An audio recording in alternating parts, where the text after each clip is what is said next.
اعوذ باللہ من الشیطان الرجیم، بسم اللہ الرحمن الرحیم۔ وہار نالج کے ناظرین السلام علیکم۔ ناظرین، آج ہم آپ کو دنیا کے سب سے بڑے چیف جسٹس کے بارے میں بتائیں گے، ایک ایسی ہستی جس نے عدل و انصاف کی وہ مثالیں قائم کیں جنہیں سن کر انسان اس شخص کی ذہانت کا مدرک ہو جاتا ہے۔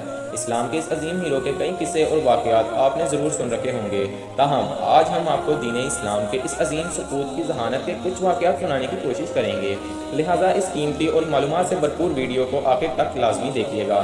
تو ناظرین، چلتے ہیں آج کے اس موضوع کی جانب۔ ناظرین، جیسا کہ ہم سب جانتے ہیں کہ اسلامی سال کا پہلا مہینہ محرم الحرام ہے۔ اس مہینے میں جہاں بہت سے واقعات رونما ہوئے، ان میں سے ایک یہ کہ یکم محرم الحرام کو جلیل القدر صحابی رسول خلیفہ دوم امیر المؤمنین حضرت عمر بن خطاب رضی اللہ تعالیٰ عنہ کی شہادت ہے۔ آپ قبیلہ قریظ سے تعلق رکھتے تھے۔ آپ رضی اللہ تعالیٰ عنہ کا مرتبہ و مقام دور جہالیت میں بھی بہت زیادہ تھا۔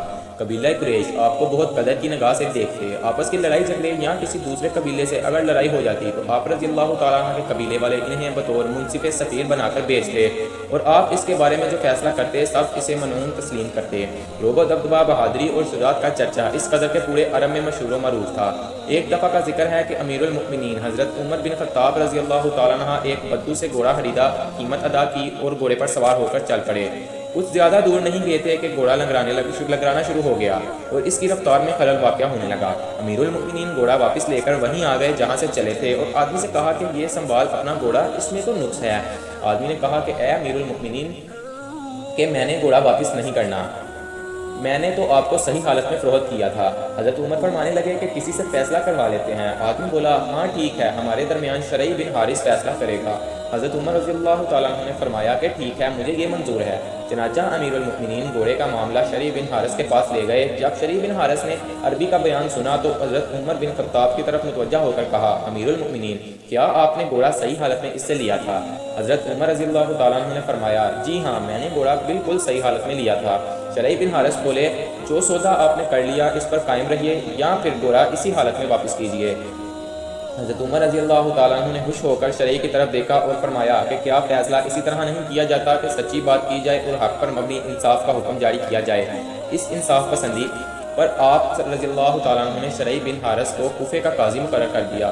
دراصل حضرت عمر رضی اللہ تعالیٰ عنہ نے قاضی کے چناؤ کے لیے یہ طریقہ کار اختیار کیا تھا، اور اپنی ذہانت سے ایک ایسے شخص تک پہنچ گئے جس نے امیر المؤمنین کے رتبے یا عہدے سے ڈر کر کوئی غلط فیصلہ نہیں کیا۔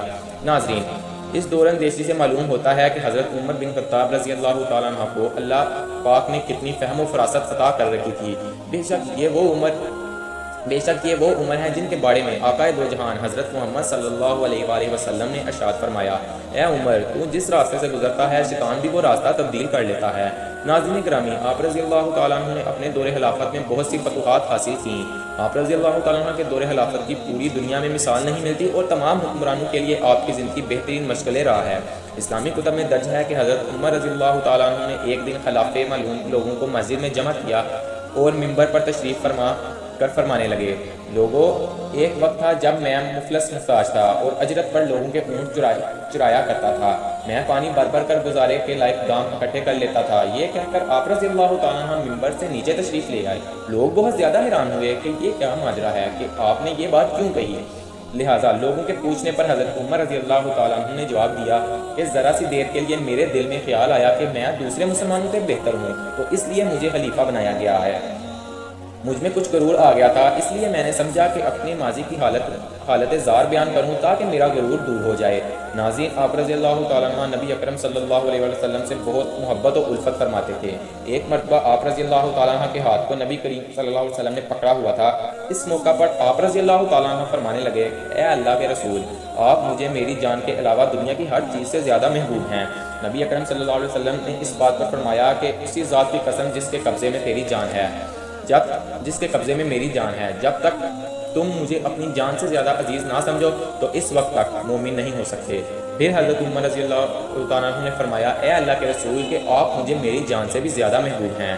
اس پر رسول اکرم صلی اللہ علیہ وآلہ وسلم نے فرمایا، اب تیرا ایمان مکمل ہو گیا۔ معزز دوستو، آپ رضی اللہ تعالیٰ عنہ کا شمار ان صحابہ میں ہوتا ہے جن کو دنیا میں ہی جنت کی خوشخبری مل گئی۔ سیدنا عمر رضی اللہ تعالیٰ عنہ بڑے خواہش مند تھے۔ آپ کے آزاد کردہ غلام اسلم فرماتے ہیں کہ امیر المؤمنین اللہ تعالیٰ سے اکثر یہ دعا مانگا کرتے تھے کہ اے اللہ، مجھے اپنے راستے میں شہادت عطا فرما۔ اور نبی کریم صلی اللہ علیہ وسلم کے شہر میں موت نصیب فرما۔ چنانچہ آپ کی شہادت کچھ اس طرح ہوئی کہ ایک دن آپ رضی اللہ تعالیٰ عنہ فجر کی نماز پڑھا رہے تھے، حضرت مغیرہ کے ایک غلام نے خنجر پکڑے آپ رضی اللہ تعالیٰ عنہ کو نماز کی حالت میں زخمی کر دیا۔ وہ زخمی کر کے دوڑنے لگا تو اس دوران اس نے 13 مزید آدمیوں کو زخمی کیا، جن میں سے 7 صحابہ اکرام شہید ہو گئے۔ صحابہ اکرام میں سے ایک صحابی نے اس بدبخت پر اپنی چادر ڈال دی، جس کی وجہ سے وہ پکڑا گیا۔ جب اسے یقین ہو گیا کہ اب میں پکڑا گیا ہوں تو اس نے اپنے گلے کو بھی خنجر سے کاٹ لیا۔ سیدنا عمر بن خطاب رضی اللہ تعالیٰ عنہ اس بدبخت کے زخمی کرنے کی وجہ سے شہید ہو گئے، اور سیدنا عائشہ صدیقہ کی اجازت سے حجرہ عائشہ جہاں نبی اکرم صلی اللہ علیہ وسلم اور حضرت ابو بکر صدیق رضی اللہ تعالیٰ عنہ دفن ہیں، وہی دفن ہے۔